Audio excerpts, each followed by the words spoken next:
What's up, guys? Frugal BC coming at you with trying out a new streaming platform today, so this should be interesting. But got a bunch of different stuff going on today. Gonna look at some Algorand news, some Hedera news. Gonna even look at some SUI network stuff. Lots of cool stuff going on. Could do maybe do some reactions and just kind of pop around, see what's going on.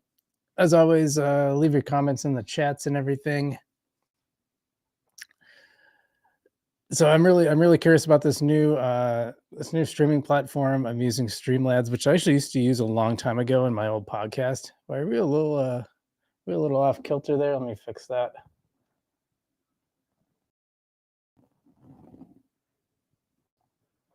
That seems closer.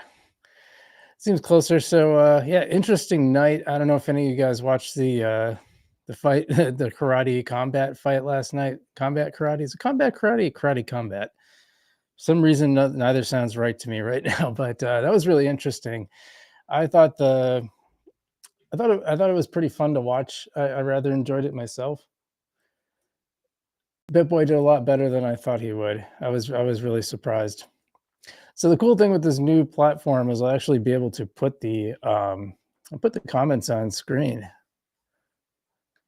So the other one the other one used to freeze up, but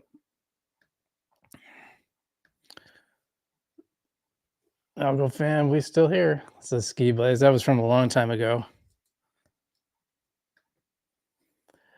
And Everyday Algonaut says good morning. It's a good afternoon for us, but good morning for you, I guess. That's kind of the thing you say, though, right? GM. I don't know. Let's just look at some charts and have some fun with that. I like the way these transitions work.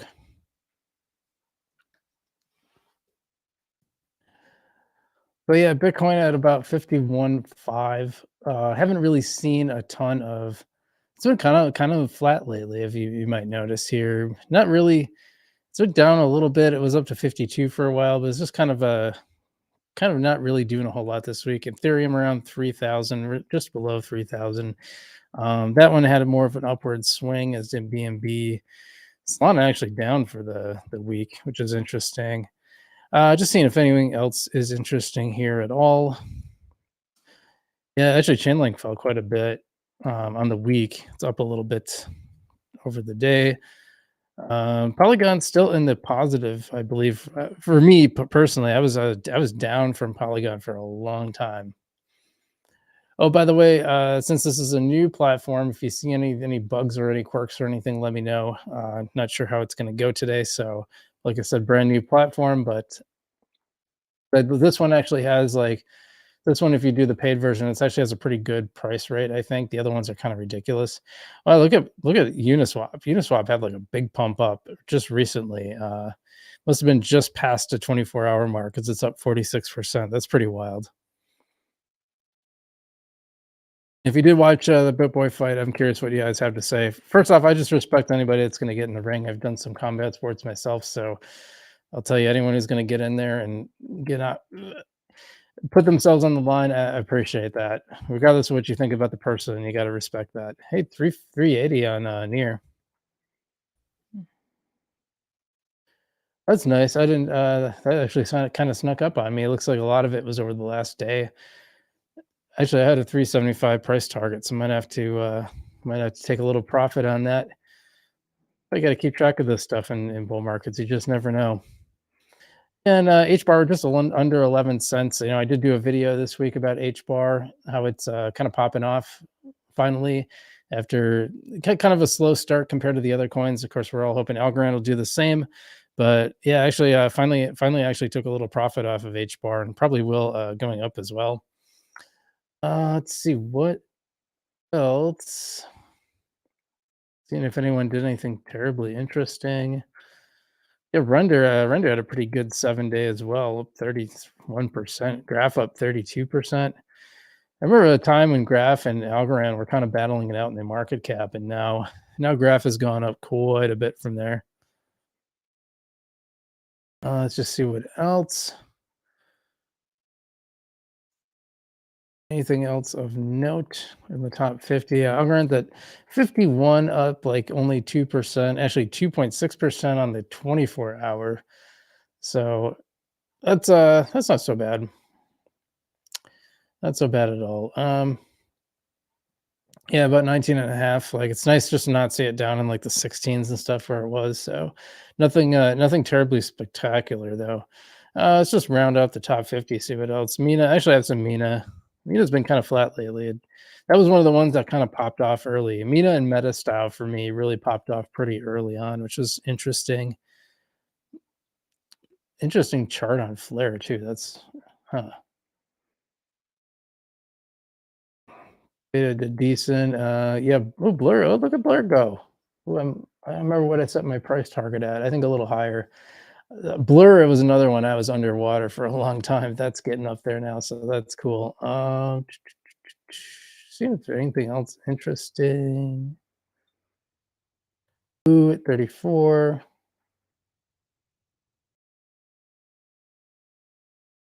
Akash Network, I said a lot of these ones, Conflux too, there's a lot of ones on here that I hadn't really heard of, and they've just been popping up. This is what happens in a bull run, man. New stuff pops into the top 100 you haven't seen before. We're hearing good stuff about Python. Actually, AJ mentioned about Python. We talked about that on the live stream. Yeah, Gala had a little decent run up. I just won't. I just don't. Actually, Gala, Gala had the worst of all the coins I compared Algorand to. All of them did better than Algorand, except Gala. Gala is the one that was the worst over the last year in terms of percentage that it moved.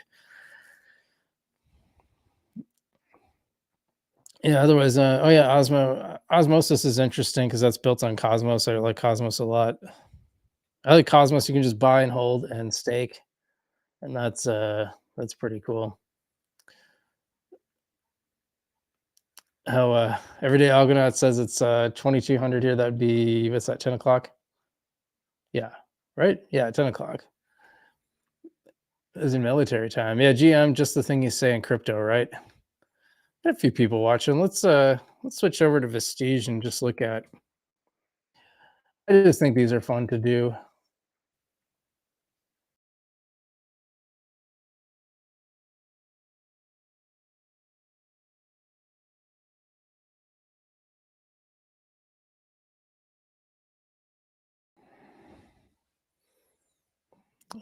We're straight up on Algorand.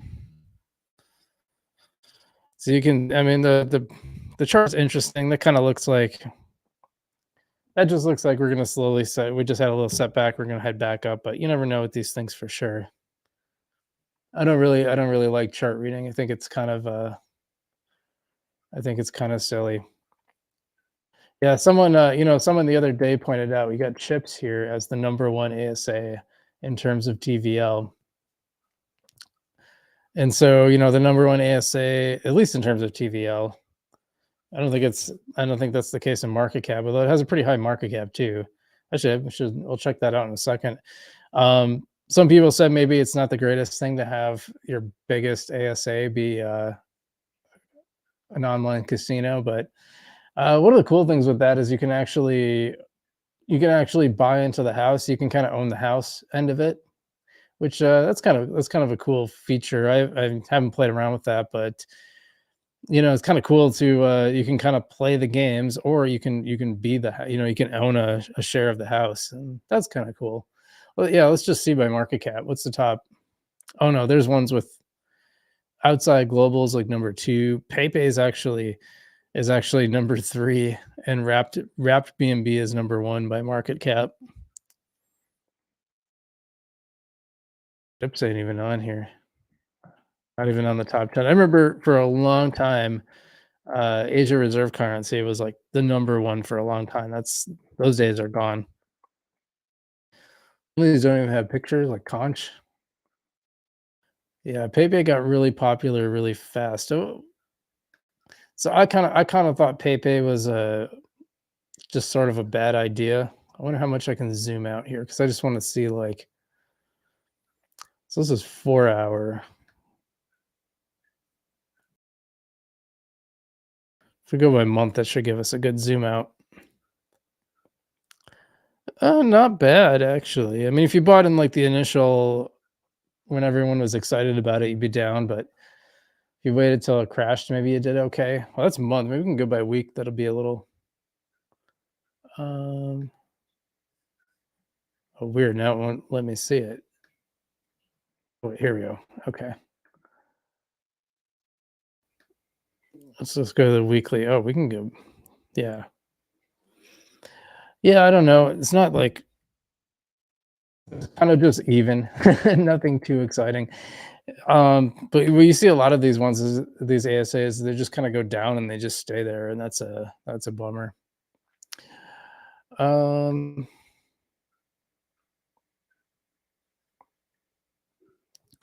biggest gainers, Buckcoin's still doing its thing. Orange has been going down. Orange thing was fun. It was interesting. We did a live stream on the first day of Orange doing the orange mining, and I spent like way too much Algorand to get an orange one, get an aura as they call it. And then after that they just kind of went, oh, they're like 46 cents now. Or 40, yeah, 46. Well, it's in dollars, so 46, almost 47 cents right now.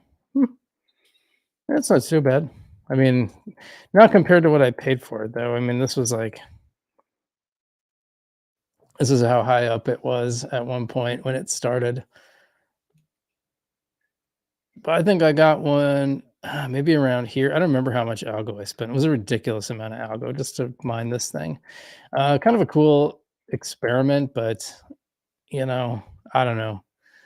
Uh, someone said they wanted me to make a video on ASAs and what ASAs they think I think people should hold. I'm like, well, I don't really think you should hold any of them. If you want to play around with them, fine, but I would, I generally think you should probably just if making money, if you just want to play around with this stuff, that's fine. But if you actually want to make money in crypto and that sort of thing, like I'd stay away from it for real. Just me.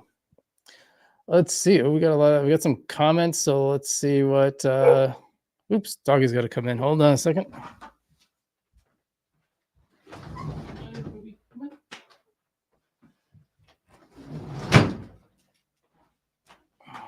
Okay, dog is in. Let's see. Let's go through let's see what else we got here. Edward. So now I can put him up on screen. Edward Gilmartin says Cody looks interesting. Yeah, interesting. I've actually had I bought Cody back in the day. I didn't buy it. I earned a bunch. Oh no, I did buy some. I earned some on Coinbase Earn, which I'm currently having some issues with. And I think I bought a little too, and it was down at one point, but it's such a little amount, and it's pretty much stayed a little amount. So I believe it had an interesting premise behind it. I just can't remember what it was. Uh, every day, and Algonaut says he must bind the charts with news analysis, otherwise it's useless. I think it's pretty useless anyway. I have yet to see anybody who can demonstrate that they have this technique and it pays off. I see a lot of like what you see with chart analysis is people are always like, well, we're gonna hit this resistance level and it can either go below it or above it. And I'm like, yeah, you're basically telling me you can go up or down. I mean, you're not really making a falsifiable prediction. So I'm just not a fan of them, of chart reading. I think fundamental analysis is better when you're talking about stuff like stocks. And I think crypto, it's just better to look for the macro because you have these very legible bull and bear cycles that happen around the crypto having that. It's like that's the main thing you should plan for, and everything else is, I don't know, kind of pointless in my opinion. Let's see. Scheme Mask Blaze says, what do you think is the biggest catalyst for algo to be an Ethereum killer? That's a good question. I think they need an app that can draw attention from non-Algorand people. Best if it doesn't need, how should I put this? It's kind of like you saw a ton of people interested in Axie Infinity because you could make money off of Axie Infinity, and gamers were actually making money on it. So people got really, really interested, and people outside of crypto, people who were not otherwise crypto people, were trying to figure out, how do I play this game? How do I do this? That's the kind of thing. It doesn't have to be a game. It could be anything that brings people in. It has to be a use case that solves some problem that people want to solve in the, in the case of Axie Infinity, is like, how do I make money easily? Like, or at least that would have been the perception. Oh, earning money playing video games. That sounds easy. I should be able to do that. I think gaming the system maybe wasn't easy, but it also had a pretty high buy-in, right? Like I think you had to pay about at the time I looked into it, it would have cost about $1,000 to like get into this game to buy the necessary number of Axies to play. But it still was enough. The promise was enough that it got people in, and Algorand would have to have something like that that brought people in, that it excited them enough to actually play the game. So it's going to be something like that. And this is what I've been talking about. Like I see a lot of stuff getting built that's just like for crypto people who are already in Algorand. And it's fine. I mean, you need that stuff too, but nothing like that is going to bring other people in. We're going to talk about folks finance, so I'll save my comments in too much depth, but I kind of like that they're going cross chain, and we'll talk about why that's important. I think folks has some potential there. If they can offer a product that isn't necessarily for crypto people, but it's stuff that uses crypto to solve an existing problem. Like I like the Travel X if that got really, really big, but I think it's even better if it's something that draws people into using Algorand. That's how it would be. That's how it might become the ETH killer. All right. I get a lot of comments today.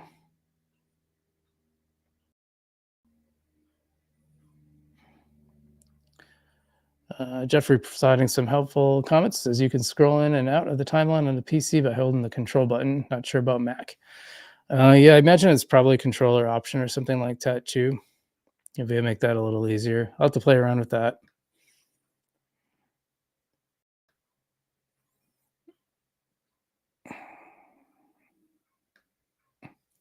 Ski Banksway is best place to stake algo. Probably folks finance right now. And yeah, I really miss wallet staking. I know I talk a lot about this, but I really miss wallet staking. That was the easiest one. And like Cosmos still has that right now. I just stake on my Cosmos. I think there's some votes that come up that you can participate, but it's not necessary. I really, really hate governance, which is why I really, really liked John from Non-Fungible Domains. He had this idea to, instead of where governance is more like you earn rewards by impact. So people would vote on impact. The people that made the most impact would actually get the funds for their project. So it's like, first you got to go build something. And I said, actually, I don't even have a problem with grants, but I think you should have to put something in. There should be some buy-in. If you want 20,000 algo, you should have to put in 5,000 algo. So you should have skin in the game. You shouldn't just get free money. That's my opinion. I think right now, I think a lot of the reasons we're seeing these companies shut down is they thought that Algorand faucet was just going to be open forever. They thought that money from the foundation, they thought they would just keep getting that money and keep their business afloat. And they didn't have a plan for profitability. So now that that's turned off, I think we're seeing a lot of these businesses close because they didn't have a profitability plan. Yeah, I was gonna have John on. I actually reached out to him to see if he wanted to come on the stream today, but he was too busy. I want to start doing that a little more. I have like kind of like a small group of people that I think would be fun to have on, and I might just. I didn't want to like invite a bunch of people today because I don't even know how this is gonna go yet. Let's see what else.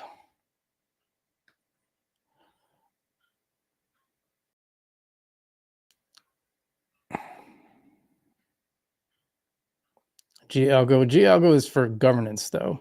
But folks finance, you can just straight up stake, I was gonna say. Cryptophiliac, welcome to the show. He says, I suspect governance is a shorting mechanism for some institutions or foundation. It's ironic that algo started to tank once governance started. I think you had left this comment on my channel before too, and I don't understand the shorting part of it. I'm not sure what you mean. Are you just okay? I think I see what you're saying. Are you trying to suggest that the foundation somehow knew this would tank algo? Because I don't think that makes a lot of sense. At least I understand where you're coming from, but I don't see why the foundation would short their own product. They want it to go up, not the other way around. So yeah, I don't know about that one. Taco says, "Hey, Frugal. Hey, Taco. What's going on?" This guy like has a taco business that's also backed by Algorand ASA. It's pretty cool.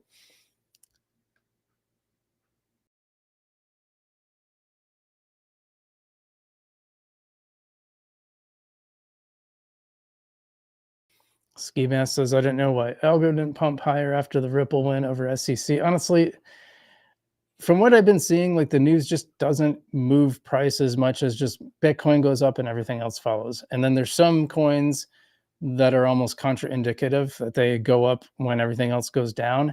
But you look at the charts, and we've done this before. You can look at the patterns of the charts; they're all pretty similar. Some just go up, some just respond more. Like the chart's the same, but they end up in the same.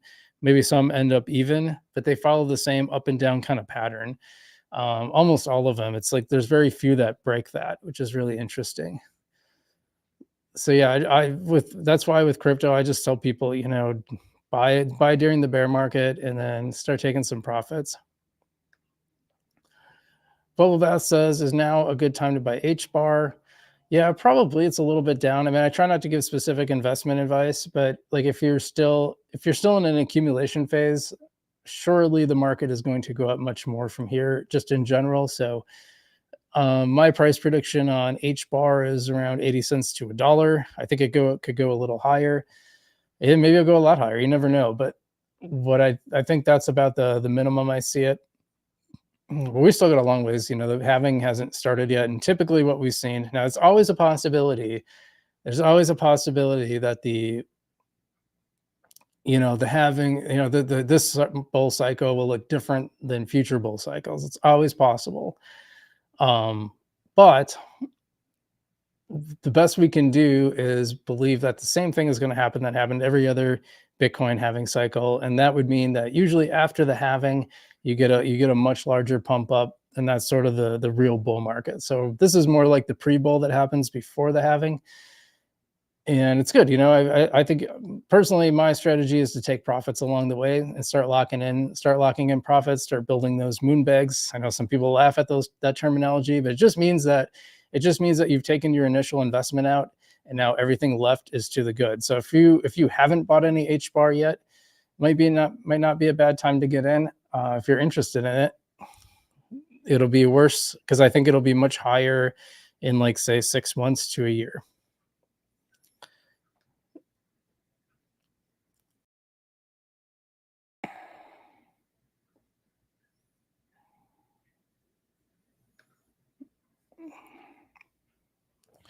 Everyday Elgnot says, Frugo, but there are use cases where you do not want to have a profitability plan, mainly infra projects like wallets. Well, I mean, you got to sustain yourself, right? So if the foundation says, hey, these wallets, you can't make a living using these wallets, you just can't make it, well, then that has to be something that the foundation decides we're going to fund these, and then that's an agreement. Well, you're going to fund these in perpetuity, right? I'll say this, like, I have never ran a wallet, so I have no idea. I couldn't identify a pretty easy metric for profitability on a wallet. But if that's the case, maybe, I don't know, maybe there's a way to do staking.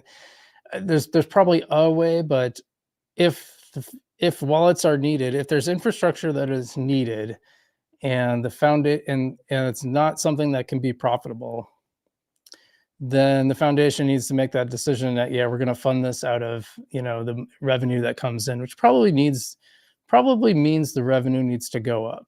Right now the foundation said Algorand generates about 2 million in fees per year, which is like nothing. that wouldn't fund, like, how big is their operation again? I'm trying to remember if it said in the transparency report, but I know, like, I mean, I'm sure that wouldn't even cover their salaries. I'm sure of it. So they're probably going to have to raise prices at some point. I don't see how they can't. And there's plenty of room to go. Right now, things are like 0.1 Algorand, 0.2 maybe. So like 0.5, 0.005 Algorand would still be like next to nothing in fees. They could easily double, triple, probably quadruple fees right now with like almost zero impact to users.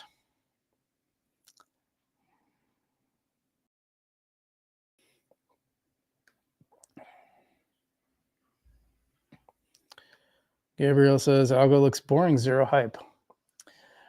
Yeah, I do wish I hope they get the marketing stuff down a little more because hype has been kind of missing from Algorand, and frankly, it's a big part of crypto right now. Like you have to have hype. In fact, even John Woods, when he was on my show, said crypto is like 50% tech, 50% hype, and I think that's optimistic. I think it's probably like 80% hype and 20% tech in terms of price anyway. Like I care about the tech side. That's why I like Algorand. But I also tell people it's not my big price mover, and it hasn't been. All right, I don't want to do. We'll get to more comments in a bit. Let me just pull up this.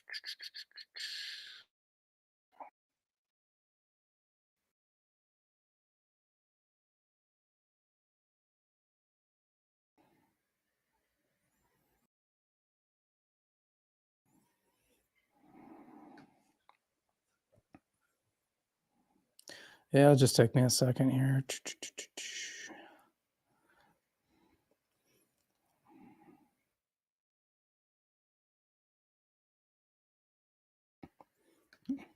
Yeah, so this one I'm going to show you. This one kind of surprised me a little bit. So I've kind of talked about Folks Finance, and I really, really like what they're doing with their platform. I think they've been one of the most solid leaders in the industry. They clearly found a way to make their business sustainable. I think they've got a lot of interest.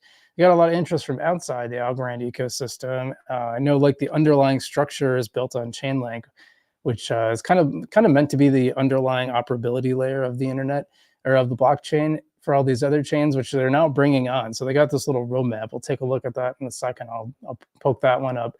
But just interesting. I didn't expect them to add SUI networks. I think this is kind of cool because I've been pretty big on SUI network. I like what they're doing. There's a lot of really cool features, and I'll maybe poke around with some of those in a bit. But one of the things I really like is the ZK login, which is a zero knowledge login. So it actually allows you to log in with your wallet, but you're only using socials. You don't have to type in this big address or copy and paste or do all the other stuff. It makes login a lot easier, which is something that's really important because I think the more that you can hide the crypto-ness, so to speak, the more user friendly it's going to be for people outside the chain. I remember earlier in the stream, I was talking about why that's important. And this is something John Woods and I talked about too. Like Algorand or crypto in general has to get past the GUI stage or get to the GUI stage where it's like not just stuff for computer nerds, but it actually goes to the broader ecosystem. Like we saw computers and iPhones and stuff explode when this stuff got really, really, really usable. And so stuff like this is really important. But let's look at let's see. So Folks is adding them, which is really cool. Here's your ultimate. Oops, that's the wrong one. Dang it. Hold on. I gotta find it. Oh, that's why. I hate that. I really hate the way the bookmarks work now in Twitter. Just give me a second here.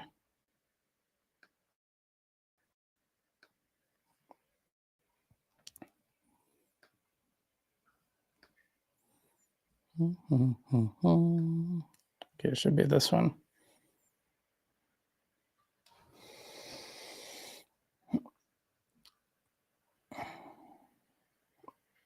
Breaking Algorand main DeFi protocol, Folks Finance, 120 million TVL.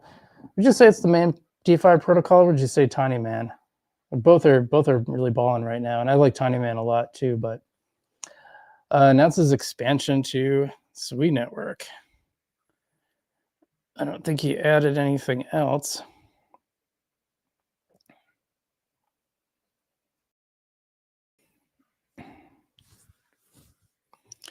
Well, it's another blockchain on the list as they're going multi-chain. Yeah, sure, but I think that's cool. SUI is like brand new, by the way, compared to even Algorand. It looks like an old codger compared to SUI. It's like I think it was like June of last year or something they launched. It's really new and doing like some really innovative things. Supposedly really fast too, like 290,000 TPS. I think I'm pretty sure that's right. Did a video on it. I can't remember now. According to this person, they said they know because SUI network is very safe on DeFi. Let's see, did folks actually announce? I just want to see if folks actually announced this, what they said. Community coin leadership. Oh yeah, here we go. We're happy. They got details. That's what I want to see. Happy to welcome the SUI Alliance. By SUI, I've talked about this before. SUI means water in Japanese and Chinese or Mandarin. I believe SUI is the Chinese reading for the Japanese people, but you can see the little water symbol.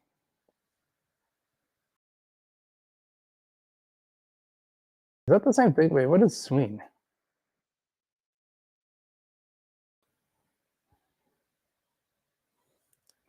Okay, so what is the SUI Alliance? SUI is the official alliance of communities and VCs in the SUI network ecosystem with the mission of making new projects flourish successfully. What and why? The strategic investment of SUI Alliance isn't just about funds, it's about leveraging their vast network to enhance folks' finances cross-chain capabilities.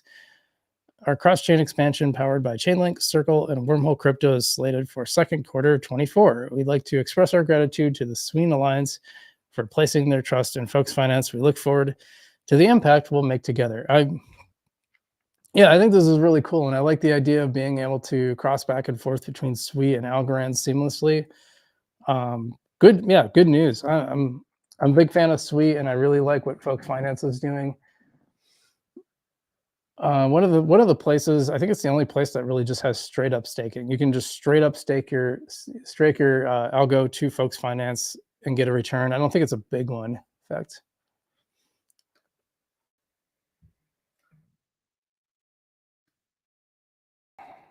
You see,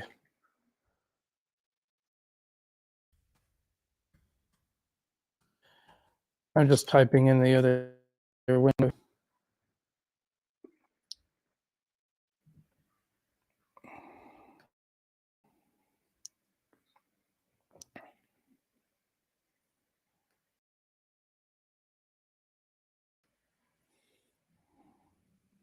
So, I mean, of course, they have liquid governance, but they also have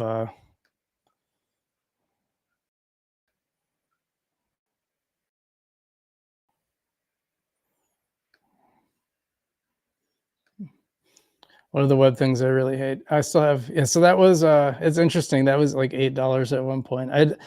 Long story, but it was part of my Algorand DeFi experiment where I took like what was left over from excuse me. I took what was left over from AlgoStake and put it here. Speaking of projects that didn't make it, I barely have 1766. Yeah, getting like 3% on your algo, so it's not like a ton.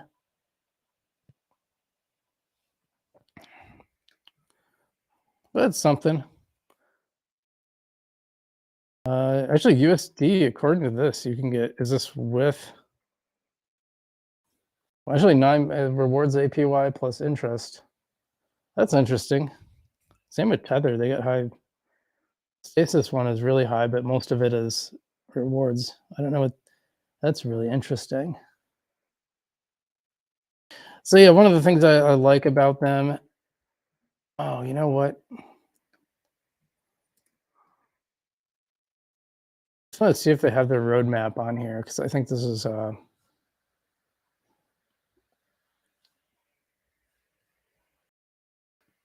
is it under more? Ambassadors Forum.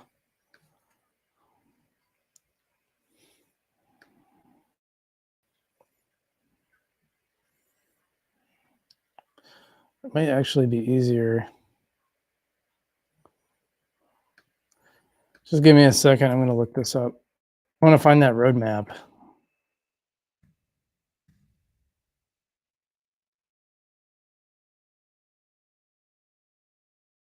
I found it.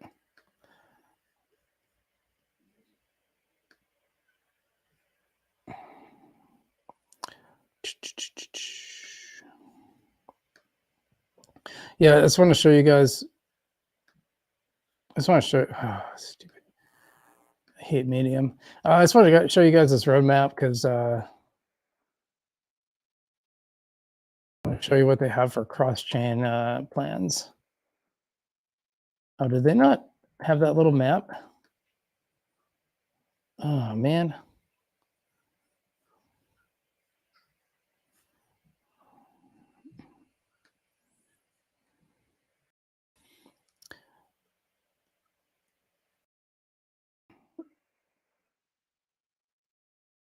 They must have shared it on their Twitter.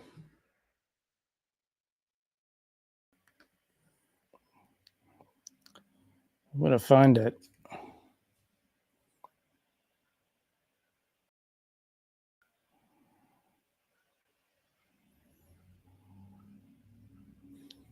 Might take me a little bit, but I will find it. Da, da, da, da, da, da, da, da.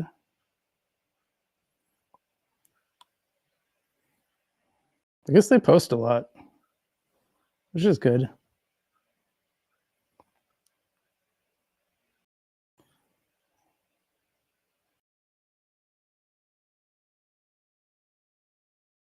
Wait, what was that? What was that the thing? I bookmarked it.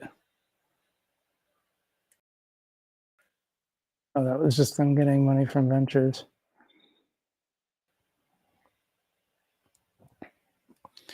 I have another idea. Hold on.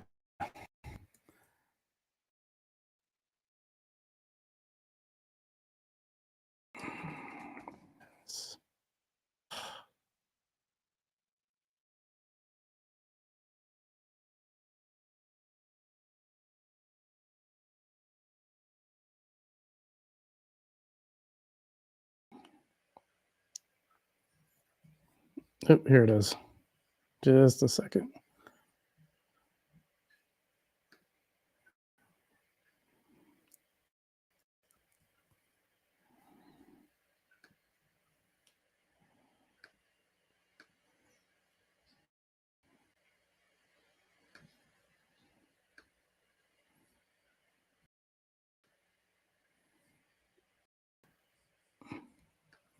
Actually, wait, that's not it either, is it?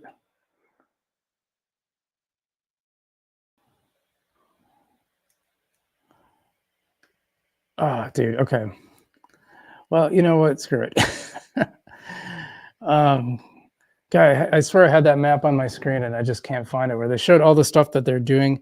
The one thing that like concerns me a little bit is that the main hub seems to be Avalanche, and Avalanche just went down, which is crazy. So like, why are you making that your main hub? Why not make Algorand your main hub? And maybe I should have Benedetto on the channel and ask him about that. I'd be curious to know what he has to say. So that's one thing. That's one thing that bothers me about it. But Algorand will still be an important part of it, and I don't have a problem with them going cross-chain. I think actually most apps should start on Algorand and then add other chains. The reason I went after Opal is they dropped Algorand. That I don't think is cool. I don't think that's cool at all, especially because they took money from the foundation to get started, and then you're going to turn around and go somewhere else, which is another thing that John's idea would solve that we kind of talked about a while ago. So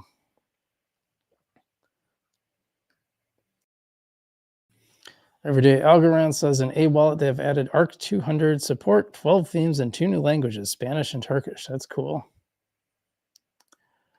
Gabriel Flores says, what are your plans for the bull run? Well, sell. Basically, you probably want something a little more in depth than that. But basically, yeah, I set price targets, and then every so I just shave a little bit off every time it hits the price target. And that's pretty much it. And then once that's over and we go back down, I'll buy in again. But I think a lot of people is what I did wrong in the 2017 bull run is I started buying Bitcoin, Ethereum, and Litecoin. All of a sudden it went crazy. I had all this extra money. It was kind of crazy. I'd only put a few hundred in, and all of a sudden I had thousands, and I'm like, well, this is cool. Then I started seeing people do like crazy stuff, like borrowing to buy Bitcoin when it was at all-time highs, and I was like, I didn't know. I didn't know anything back then. All I knew is I saw what looked like a bubble to me, and I just sold everything, took the profit, put it in my investment account, and forgot about it.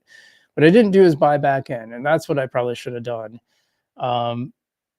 So then the next time I made the mistake of waiting for that same pump, and that didn't happen because people were saying it was going to go. People like Big Boy, were saying it was going to go to 100,000 or 110 or 120. It never got there. So I've learned my lesson. Like, take some profit along the way. Make sure you lock in. If you can get those moon bags or pretty close to it, that's good, because you won't lose money. You'll actually gain money, and then if it goes down, you're fine. So anyway, that's my bull market plan. Yeah, Ski Mask says exactly, Bitcoin moves the market. Pretty much. So some will move differently than others. That's the thing to remember here. Let's see. Mex Cryptophiliac said,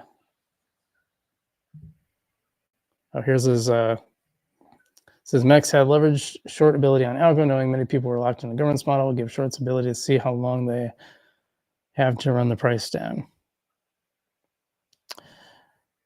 I mean, I guess, I don't know. I just don't find that very convincing. Jeffrey says, yeah, unfortunately, crypto is mostly about hype and pumping down. That said, we have a strong and resilient community. Yeah, for sure. I'm very long algo. I've been accumulating coins once coins are out. It's the best to find ways to further decentralize it. I agree with that. That's why that's one reason I haven't been very impressed with Algorand, or the Algorand governance, because it just doesn't seem like you're doing anything that important. It feels like you're being asked to vote on a bunch of stuff that's pretty tedious or like really minor in impact. And I don't know, I just find it cumbersome and annoying.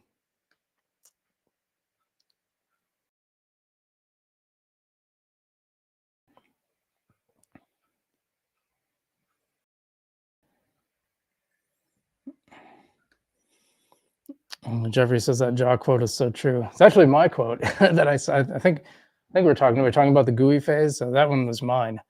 That was my observation that he agreed with, just to be clear. But yeah, it's either way, no matter who said it, it makes sense. Like, personal computers back in the day, like I remember in the 70s and 80s, like you had to be, okay, I don't really remember the 70s, but in the 80s and early 90s, you pretty much had to know what you're doing, especially the 80s. Like, you're basically typing on command line, and if you weren't like a computer nerd, you basically were following like a print instruction manual and doing every step, trying to do every step it told you exactly.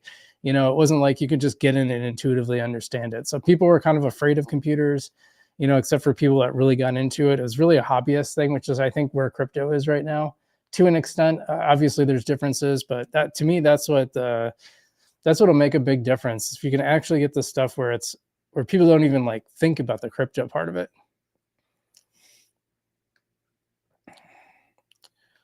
Yeah, Jeffrey says, folks finance probably is because of TVL. Sure.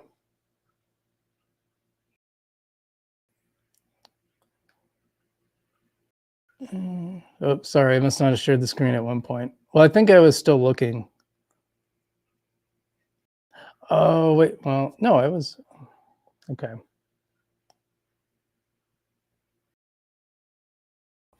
Oh, here's a good question. Do you think with Python, more people will build on algo instead of ETH? It depends. Okay, here's what I think about this. First off, I think it's a really great move. I think it reduces friction tremendously. It'll make it way easier to develop on Algorand. But I don't think that's the main issue, because a lot of other chains are difficult to develop on. People do it anyway. Because a lot of them care about user base. Right now, a lot of these companies are focused on existing user bases. I think at some point, these companies got to start looking at this as the backbone to build a business in the actual world, and to be, not that we're not the actual world, but we're a very small ecosystem. They should be going to the broader ecosystem. So Algorand should be like the backbone of your business, but not like your user base. Like, that was my big frustration. I don't know if I think a lot of people kind of missed what I was saying. That was my big frustration with the FIFA partnership, because I thought, okay, cool, this thing is built on Algorand, but FIFA is going to be pushing this product out to their customers with an easy way to kind of onboard onto Algorand. And instead, that's not, they seem to be targeting Algorand specifically. So Algorand did all the marketing, and Algorand users were all the customers. Like, they didn't get a lot of outside people because they didn't push it. I didn't see any advertising during the World Cup at all.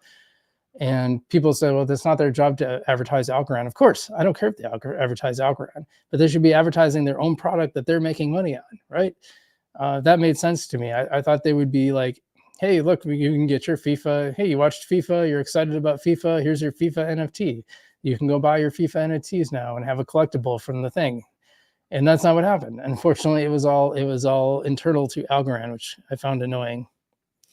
What's going on, Nate Thorpe? I see you in the chat. Said even the algo. I'm not sure what you're referring to. Zero says algo goats. Hey, I don't know what that means, but welcome to the stream, Zero, and welcome, Nate. Naheem Niazi says, when incentives for algo node operators? This year, but I don't know. They haven't said too much specifically. Ski Mass Plays says, I bought at 8 cents. I think it can go to $3. Yeah, 3 is kind of my max on Algorand. I don't think it's going to go much higher than that.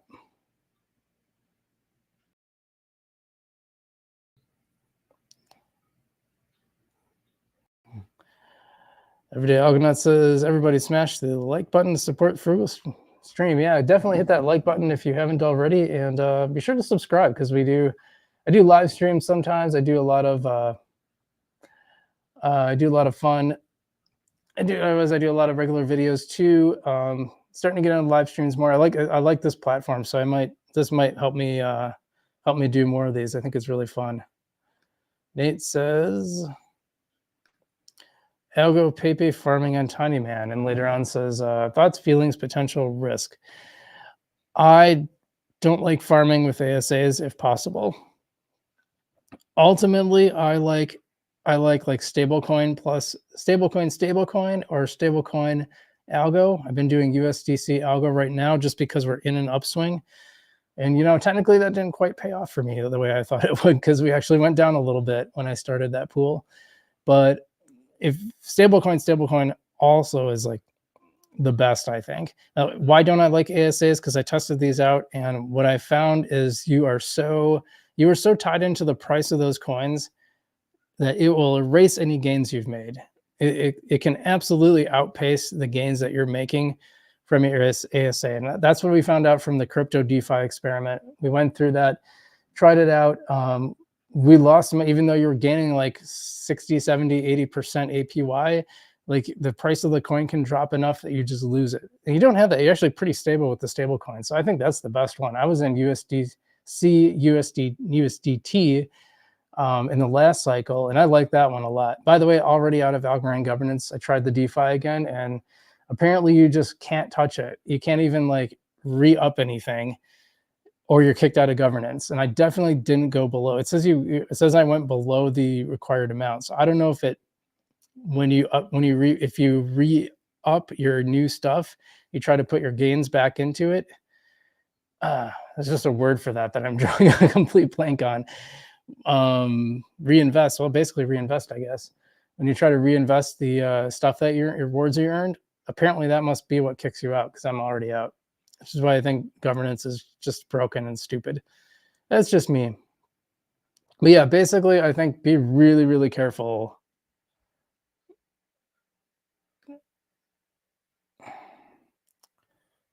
Let's see. This is an interesting one. And by the way, and welcome Nitram Holtz, if I'm pronouncing that right. Do you think Algorand Foundation understands the value of a real marketing project and CMO? Yes, but I don't think they. Okay, I'll tell you something. I had a conversation and in the AlgoFam chat in Dubai, which was like kind of the day before the AlgoFam, the day before Decipher in Dubai. Ryan Fox, who was, or not Ryan Fox, what was that guy? Sean Ford. Sean Ford at the time was the Algorand Inc. CEO, and I heard him say that he thought the tech would sell itself. And I said, actually, the best tech doesn't always win. We have plenty of examples in history where the best tech hasn't won. I brought up VHS Betamax. Some people have fought me on that because the VHS lasted because it had longer record time, but Betamax had better quality and sound, and it lost out because people just wanted to record longer. So you might not know what the best tech is, in other words. So really, marketing is a big part of that. You got to bring people in the door. Once you bring people in the door and you really get people talking, there also needs to be like a killer app. So that's part of it. Marketing is part of it. And you mentioned CMO. Yeah, I mean, they brought on a CMO. I just think they thought about it wrong. They were thinking like, oh, this person comes from Nike, so that means they must be a good fit for this. And I don't think that's the case. I think it would have been better to bring somebody from like the startup world who had to, kind of grow the marketing from scratch, like because that's kind of what you were asking this person to do. I would have rather seen someone from a smaller organization that kind of had to do everything. Because the other part of it is like she was on the marketing team at Nike, but you had no idea how much responsibility she had. I mean, she might have. It's pretty easy to kind of get lost in the weeds in these big companies. They hire a lot of people, and who knows? She might not have had her hands in really too much at all. Whereas, like from a startup world, they kind of operate like small businesses. Like you just have to put out. You can't. You just got to do a little bit of everything. I've worked in big companies, and I've worked in small businesses. You get way more experience in a small business because, like, frankly, if something needs to get done, like, there's a good chance you're going to be the one doing it. And I think that's what the approach the foundation should have taken. Jeffrey says, "Have you heard about PAMP, the competitor to Aura?" I think I've seen that name pop up. Dude, there's so much of this stuff that comes through that I just can't even keep track, man. Um, anyway, I thought it was an interesting idea. It was a fun little experiment, especially because we live streamed it. That was kind of fun, but otherwise, like I said, I'm just not that into ASAs. Cryptophiliac says with Nvidia. Yeah, by the way, you guys been following Nvidia? I bought it, and I'll tell you a story about Nvidia afterwards. Let me get a drink.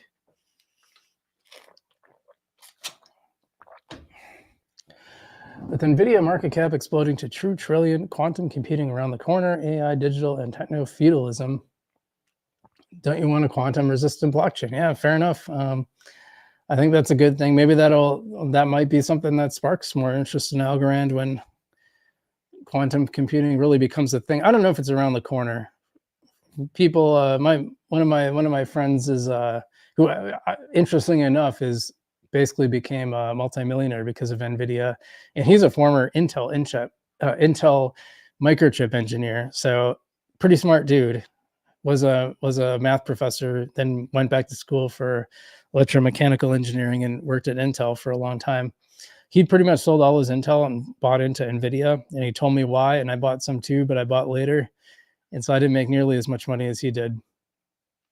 Yeah, we talked about quantum computing, and it's like it's a really tough problem. It's a really tough problem to solve because quantum mechanics are so unpredictable that it's cool in theory, but like to actually make it work is he had a much smarter explanation than I can recall.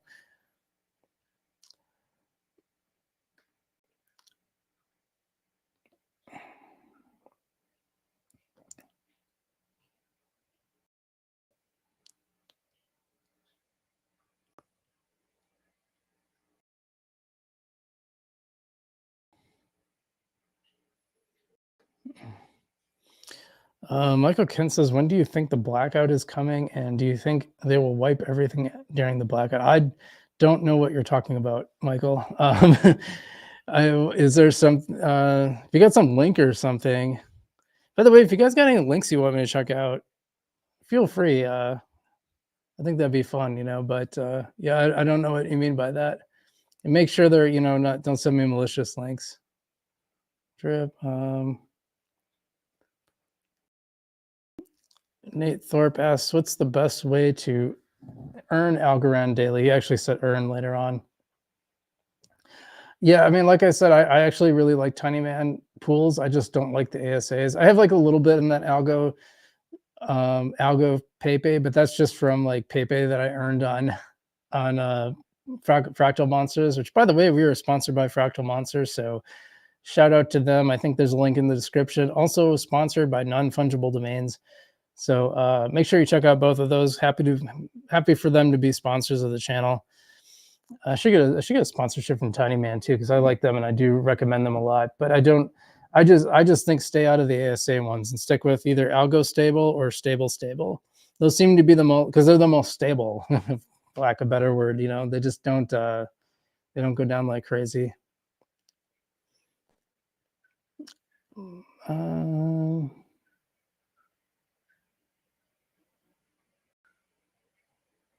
Agreed. Yeah.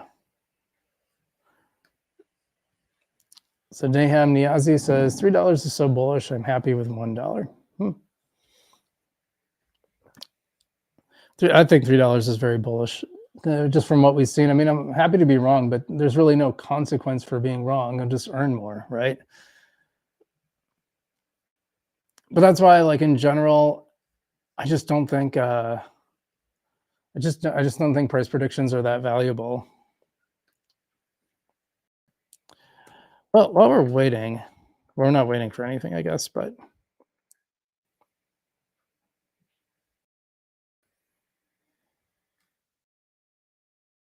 just give me a second.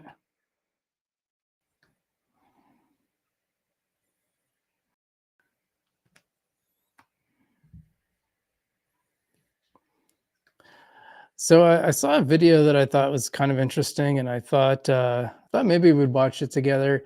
It's from All in Crypto. It's called "Leaked Algorand Algo Holders 2024 is going to be insane" in all caps. So I thought we'd like respond to it and just kind of react to it, see what we think. It's kind of fun. Gives my voice a little bit of a break too. It's fun, and I saw one. I wanted to react to Invest Answers Hedera video too, so I might do that at some point. But okay, hold on.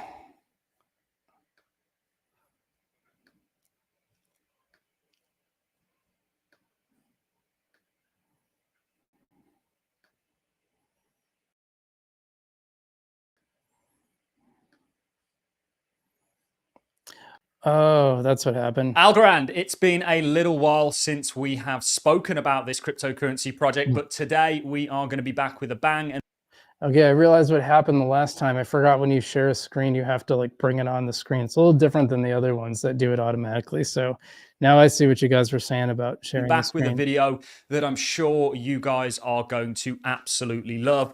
In this video, we are going to be taking a look at Algorand's roadmap for 2024 and actually going into 2025. Now, I meant to do this video a couple of months ago when the roadmap was actually released, but I thought I would wait for the opportunity to speak to John Wood, the CTO of Algorand, once again to actually ask him to explain the roadmap to us. And I'm not going to be releasing that interview until Tuesday, which is, I believe, the 13th at 8:30 p.m. UK time, so GMT. But what I am going to do for you guys in this video is I am going to play you a clip. I'm going to be leaking my own interview and playing you a clip from it where we get into a specific part of the roadmap that I think is going to be absolutely huge and is going to fundamentally change Algorand, its ecosystem, and the participants in it. So that's what we're going to be predominantly looking at in this video. I do have some interesting things to kind of go over as well. Like we are going to be looking at Algorand's TVL, which has seen an absolutely insane spike, recently taking it to new all-time highs. And of course, I will at the end of the video talk a little bit about the price. I haven't got any price predictions. By the way, that TVL metric is kind of impressive because Algorand's price has been pretty low. Like, obviously, it's been much higher than it has been. So for its TVL to reach a new all-time high is pretty impressive. Unfortunately, at the moment for Algorand, you guys know that my price predictions are all technically generated. I'm not seeing any technical patterns for Algorand, unfortunately. We have given many other price predictions, and actually some of those technical patterns that we identified have now triggered and are looking to play out. But we will look at the Algorand price towards the end of the video. But I'm stoked to share with you this part of the roadmap that I am unbelievably excited about. I'm excited about the whole Algorand 2024 roadmap, but this in particular, I think is going to fundamentally change Algorand and perhaps bring the masses to it. So a good place for me to start is addressing what stage of the roadmap we're going to be talking about. And it's personally one of my favorite stages of this roadmap. So what I want to do is now go over to the roadmap, and you can see this is the Algorand Gambit 2024 roadmap. And these stages are all named after chess moves. Now, I actually didn't know that until I spoke to John Wood, and remember that interview's Yeah, I actually thought I thought that was a good idea. I like that. So, I think they're coming around. I think that's a really interesting way to do it. By the way, they got quarter. They got a pretty vague a quarter two to quarter four for consensus incentivization. I think someone was asking about that earlier, and yeah, I think that's. I think it's probably my guess would be just watch for it by the end of the year would be my thought. But yeah, I thought this was kind of a cool idea. It probably was most exciting to people already in Algorand, but it shows that they're trying. They're trying to put together something more compelling than just throw some stuff out there and hope it sticks. I know they used a bunch of my they took a bunch of my videos with my interview with John and chopped it up and made it into a bunch of shorts. They wanted like a higher res video, but I didn't have it. I just recorded the live stream. So, but yeah, let's see what he has to say. coming out at 6:30 p.m. UK time on Tuesday, which is the 13th of this month, February. But the bit that I'm most stoked about in regards to this roadmap is the RETI, consensus incentivization. And let's read what they have on their roadmap about that, and then I'm going to be. By the way, I thought that's probably what he was going to say. I thought he was going to say that consensus incentivization was the biggest deal. I think it's probably what they should have had all along. And I think, from what I understand, they're kind of going away from governance rewards. They'll still have governance, but maybe XGov will stick around in terms of rewards. I'm not sure, but yeah, it's like something. So John said, they thought early on that people would just run nodes for the fun of it because they like Algorand. Guess what? They didn't. I mean, there's some, but not nearly to the level that they thought. So they realized, yep, you got to incentivize people. And I like that they're doing it without this big scheme. Like the way Gala did it is you had to buy like a really, really expensive node. And then they were able to turn those node earnings off at any point too, which was really troublesome. But what they did with the nodes is they were like, every time someone bought one, the next one got more expensive. I mean, that seems pretty scammy to me. And I'm glad Algorand isn't going that route. Showing you the clip from my interview with John Wood, where he actually explains it in a little bit more detail. I'll give my take, and then we'll look at TVL and the Algorand price. So if we scroll down to the RETI spot, it says the RETI, consensus incentivization. So RETI, an opening for strategically minded players, renowned for its reliability and effectiveness, especially in long-term positional battles. So this, of course, is the reference to it in the game of chess. Algorand is inherently designed for decentralization, and its pure proof of stake mechanism makes participation extremely accessible. This year, in the first significant upgrade to its consensus mechanism since inception, Algorand will now directly incentivize that participation. That is, Algorand will soon change the layer 1 behavior and reward block production. The impact of incentivizing consensus is that it will drive a surge in the amount of algo being staked and increase the number of consensus nodes in the network, thereby increase network security and decentralization. A point on that, we are going to look to set up an Algorand node. I'm going to get the whereabouts of that. So if anybody does want to stake with us, wait until we do have an Algorand node done, and we'll create some sort of a community. Yeah, and that's what's one of the things John talked about too is like they assume that these nodes are going to develop a pooling system around them, so you won't have to necessarily run your own node. You can probably stake them with a pool like you can on just about every other network. Like Cosmos, there's validators that I stake with, and I earn like 14%, almost 13.9 or something like that. And I don't have to worry about the node part. It's like, I don't know. I tried Ost, who runs the High Forge network, who I met at Decipher. He developed a one-click node solution, and I couldn't quite get it to work on my computers. I think my computers are just too old. So, but that is something. So right now people are asking, how do you earn daily algo? At some point, I think that's going to be an option. I don't know what kind of percentages you're going to earn. I doubt they'll be as high as Cosmos, but cool that they're going to be incentivizing them. Community around the node. I think that'd be quite a cool thing to do. We already run a number of nodes on a number of other networks. certainly with the incentivization benefit, this is something that I'll really be looking to get into. So a portion of the consensus incentives will come from the transaction fees. In the short term, the Algorand Foundation will also contribute funds to boost the incentive rewards.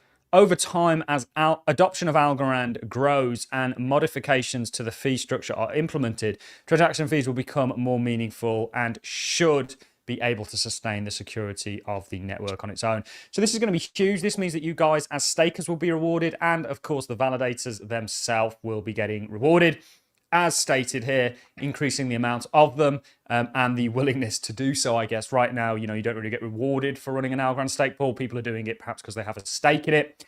What I want to do now, guys, is actually dive over to our clip of John Wood. It's just a clip of an hour-long interview of him talking about the RETI in specific, what it is, and giving a little bit of his take on it. So let's go ahead and play that clip.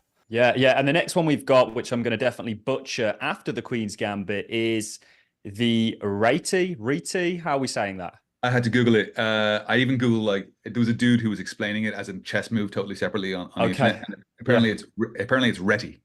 RETI. So we've got the RETI next, which is the consensus incentivization. Let's talk about what this is all about. Yeah, this is an absolutely enormous one, man. This is huge. So like, for folks who are listening, most blockchains, the secret sauce of blockchain is this idea that you have computers all over the world. They all have a copy of the chain. They're all that's the decentralized piece. So no one's in charge, but you have to keep them all in sync, right? You got to make sure that they all have the same copy of the blockchain, and when a new block is added, they all have to update that new block and validate it. Well, that action is known as mining on Bitcoin. It's known as block production on Ethereum and on Algorand and Cardano and proof of stake systems. And usually the act of mining or producing blocks, which essentially, by the way, is validating transactions and putting them in a block, is usually paid, right? It's usually it's an activity that the protocol will reward participants for. Why? Because you got to run a computer. You got to run a piece of software. It's got to be on all the time. It's got to be doing some work to validate transactions, create the blocks, and send data. And so those things are not free. Algorand's thesis up to this point had been that block production or execution of consensus would be done altruistically. What we mean by that is the holders of the Algorand token would want to stake it to secure the network, because which is what I was saying earlier. That's what he said on my channel too, that they kind of thought that it would. Well, actually, I think I read that later on. People that the foundation thought people would just want to out of their goodness of their heart, and turns out, nope, they want to get rewarded. They have the token, and so if I have like $1 million, I'm going to want to, if I'm a big, a big holder or VC or something, I'm going to want to make sure that I secure that $1 million by staking it. Empirically, though, from watching the chain over time, we're just not seeing enough people get out there and stake altruistically. Now, why is that? I mean, I don't know, but I would say there's some friction. Okay, it's not completely trivial. It's not like you open an app on your phone and just click a button. Instead, you got to fire up a Windows computer or a Linux computer or a Mac computer. You got to download some software. You got to run the software. You got to issue a participation key. There's a little bit to it, and so we've taken the decision that the future of the network, this dovetails really well with peer-to-peer, because with peer-to-peer you need lots of nodes, or you want a density of nodes that's high, and we'll talk about that in a sec. But we've taken the decision that it's healthier for the network to be more decentralized and more secure if we start to pay participants in consensus. So if the protocol rather starts to reward directly or incentivize directly the people who are executing consensus. And so I've just put out a white paper on this. So there's it's like 10 pager or 11 pager. It's co-authored by myself and my colleagues at the foundation, and indeed colleagues at the Inc. It discusses this all the way through, from the change in the thesis to the technical implementation to some of the gaming angles that this introduces, because when you make changes, you introduce new threat vectors. Yep. And so how we're going to mitigate those security concerns. And I've also released as well a Loom video, so a recording of me talking through the paper in normal language so it's understandable by people who are not technical or don't have a mathematical background. But we think that by incentivizing consensus in a meaningful way, we will not only see an explosion in the number of nodes that are running on the network, decentralizing it, but also an explosion in the amount of Algorand that's staked protecting the network. The more Algorand that's staked, the more secure the network is. Yeah, I think that's a key element there. I think that's a really important point that you just made. Because right now, I think we need way more staking than is way more nodes than is happening. And that's been one of the criticisms about Algorand and whether it's decentralized or not. And then people point to the nodes and say, well, there's not nearly enough nodes for that. And I've seen people make that that criticism of Hedera too, having a handful of governing council members. I know they're adding more as to speak, but it's these big companies that all control it.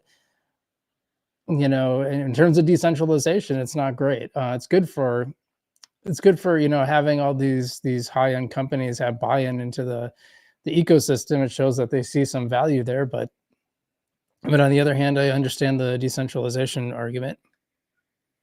And just to kind of frame it and give some kind of reference.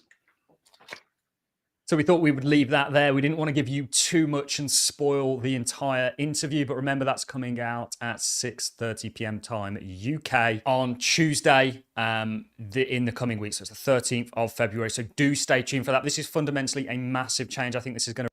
All right, so I think that was the bulk of the video. Yeah, I thought it was interesting. I think for a lot of you guys, you probably saw the whole thing, but one of the things I think John is like really, really good at doing this. He's really, really good at selling Algorand, about getting people excited. I had a lot of fun talking to him when he was on my channel. Actually, twice that I've interviewed him on my channel. Actually, I've been wanting to get Stacey Warden as well. So at some point we'll get her on, I think, because I got like some questions for her. Well, let's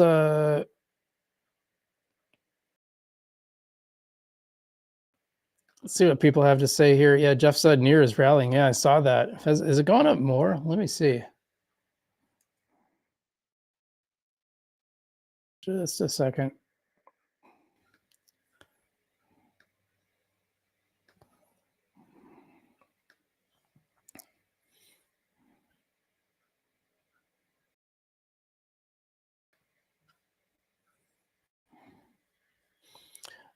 See, it switches over to the tab, but it doesn't necessarily show it. So it was rallying a lot. I just want to see if it went up more.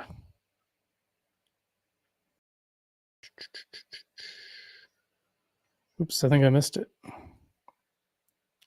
Oh yeah, even more than earlier. It's at 387 now. I think it was a little below that, like 380 or something. That's nice. Yeah, I might have to after the stream, I might have to shave off a little Near. Good to see.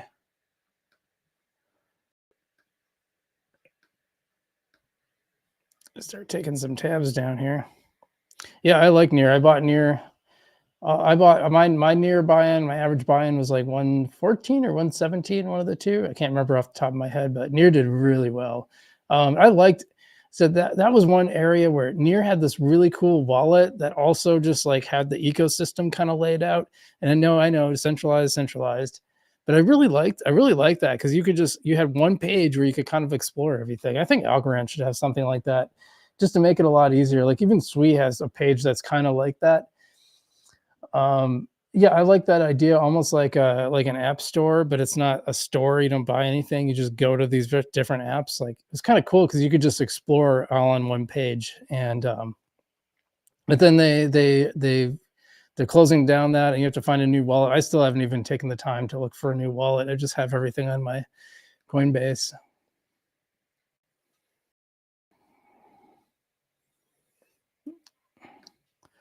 So Near had a strong marketing content strategy. And it's funny too, because I didn't really come across it at all.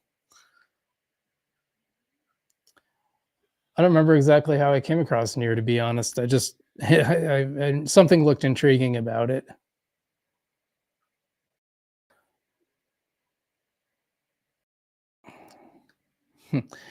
Thinker Plato says, sometimes I think Algorand only exists because of John Woods. Yeah, well, he's like the best spokesperson they have, and it's kind of unusual because Charles Hoskinson, founder, also the head of it. Vitalik Buterin, founder, also the head of it. These are the guys that are out front for their companies, and also they're the leaders. But then John Woods, he's the chief technical officer. But he's kind of become the de facto spokesperson because, frankly, he's really good at it. He draws people in. He's really good at making you excited about Algorand. It's the best. He's kind of one of the best things they have in that sense. And they got a lot of great people working behind the scenes. So I don't want to like.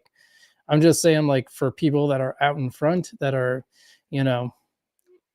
bringing people in, he's really good. And Thinker Plato says Silvio is king. You know what? Absolutely. I saw him speak at Decipher, and you very quickly figured out that you're listening to a genius. Like, this is a genius. This is a guy that's way smarter than you. Now, I'm sure like a lot of the people on stage are way smarter than me, but like orders of magnitude smarter, where you're not even you're like an ant to this dude. It's just a great speech, and really yeah, I think you probably should speak more. Jaws is the only left standing pillar of Algorand Foundation. Hey Oscar, what's going on? This says long live John Woods. I agree, Oscar. It says we need more presence of Silvio. Yeah, totally, guys. All right, I want to find you guys one more thing. Let's see what we can talk about. I actually got a reply from Charles Hoskinson this week. I thought that was kind of cool.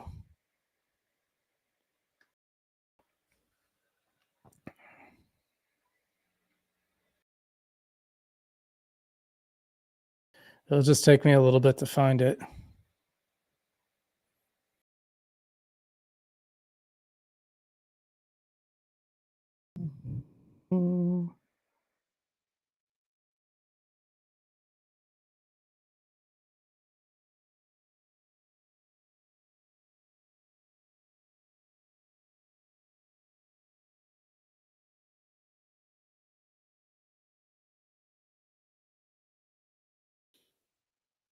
The one thing I said that got people a little riled up is I thought Karate Combat was actually better than the UFC. Like, I really enjoyed it. I thought the rules they set up, I thought, were just right.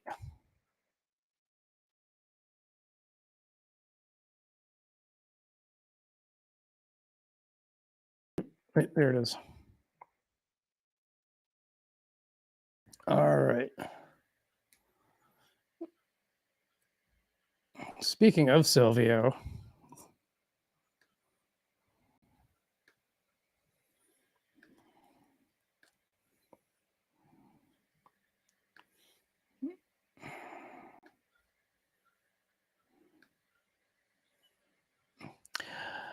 so yeah, someone posted these photos of Charles Hoskinson and Silvio McCauley, and I said, this is the kind of stuff I like to see. Awesome. Hashtag Algorand, hashtag Cardano, and hashtag Cardano. And I thought that was funny. So someone talked some smack. Apparently it was already deleted.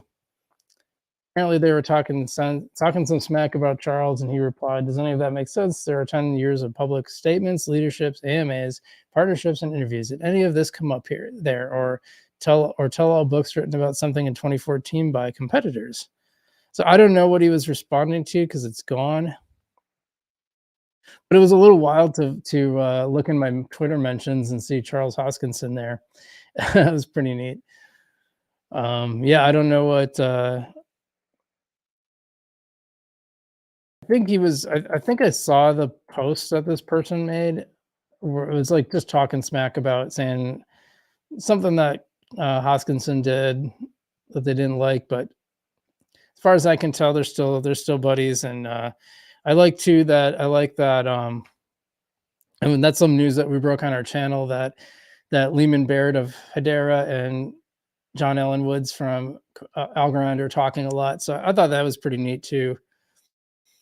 I thought it was cool just to know that they're actually connecting. And then it turned out they were working on this DREC thing, this Decentralized Recovery Alliance, which came out like maybe a month later. So I thought that was really, really cool. And it's kind of neat to be able to break that news early on the channel, at least that they're talking and in partnership.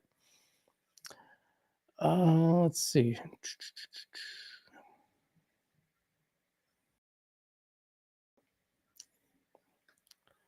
Silvio is like Tesla ski mask blaze says. That's cool. Yeah, I wish I gotta stop doing it that way. It'll take me a little while to get used to this new streaming app, but oops. Sorry. Wrong button. I told you, just as I say, like, it's gonna take me a while to get used to it. See if I got anything else for you. Just give me a second.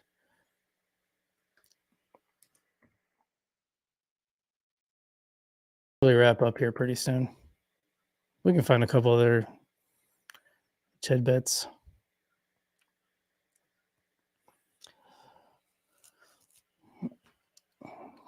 So while I'm waiting, I asked some people last time if they thought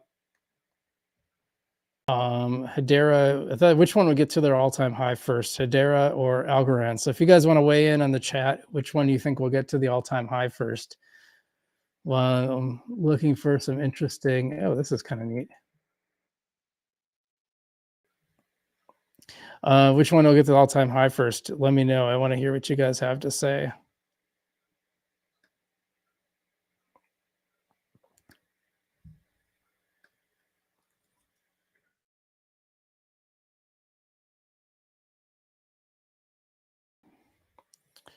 Meanwhile, I just thought this was interesting. Fun little thing from Hedera. It's Hedera Governing Council attendance.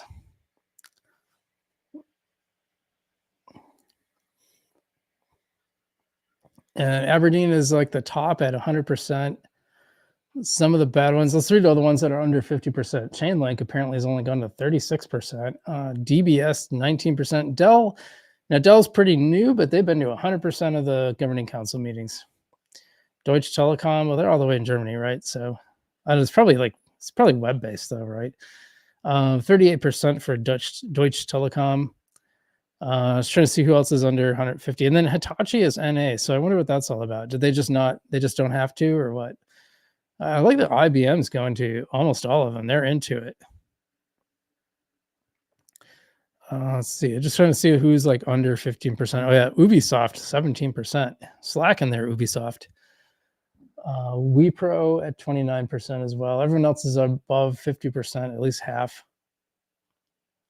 Kofra Holdings at 56%. That's not so good. Magazine Louisa has been 100%. Swirl's 100%. I expect that. Yeah, but Ubisoft had like the lowest, isn't it? They went under 17%. Nope, that's Ubisoft. Ubisoft's slacking off. They got to start getting to some of those meetings.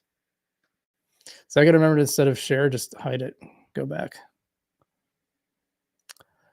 Let's see. Ski Mask Plays says HBAR and Algo will both do good because they are really owned by Circle. Is that right? Do you have any evidence of that? He says HBAR has, Ski Mask Blaze says HBAR has more hype at the moment. Yeah, I agree with that. Especially with like stuff like Karate Combat. I think that's just huge. It's nice to see stuff like that. It draws eyes in, in fact, no, I thought when I watched ones in the past, like maybe last summer, they actually used Hedera. They were like this, they would make these like graphics and they would say, this is powered by Hedera. And they'd bring these stats up on screen. And it was like kind of high tech. And we didn't really see that last night, probably because they were down in Mexico City in this old, like they set up in this old, like abandoned or condemned prisons, which is wild. I mean, right? So what a place for it, right? So I think that's probably why they weren't able to do that last night. But it was kind of cool how they integrated that. I think Algorand could probably use something like that, and it's probably a good, if you watch UFC, VeChain is all over the ring. Those kind of partnerships, I think you want high profile partnerships where you see them. Tezos has a Formula One car that they're on. Algorand's is on I think it's on like the electric car. I mean, that's fine, but does anybody really watch that? I mean, I don't have any problems. I really don't have any problems with electric cars. Like, people make that stuff political. I just really don't care. It seems cool. People like them, they'll buy them. If they don't, they won't. you know, they get better, more people will buy them. I think that's really simple, but interesting. Well, guys, this has been a lot of fun. Thanks so much for watching my stream. I think it went pretty well at this new platform. I got to get used to the one thing. I just got to get used to the fact that when I go to share a tab, it doesn't automatically switch the screen over, and I have to remember to do that. But overall, I think it went pretty well. Yeah, Algorand's been going up since we did the stream. It's almost it's like 19.5 now, so it's heading up, little mini candle going up after being headed down. So hopefully we'll see good things. And how about Hedera? Let me see. Hedera's been a little slow today, but Algorand's been doing pretty well, so that's good to see. Anyway, guys, thanks so much for watching. Stay safe out there as always. Thanks for joining me. Thanks for chatting it up here. It was a lot of fun. Pretty happy with this new platform. So I think we'll have some fun on this one, and I might actually pay for it just to get rid of the little logo there. And but yeah, thanks so much. Stay safe, and I'm Frugal BC, and I will see you in the future.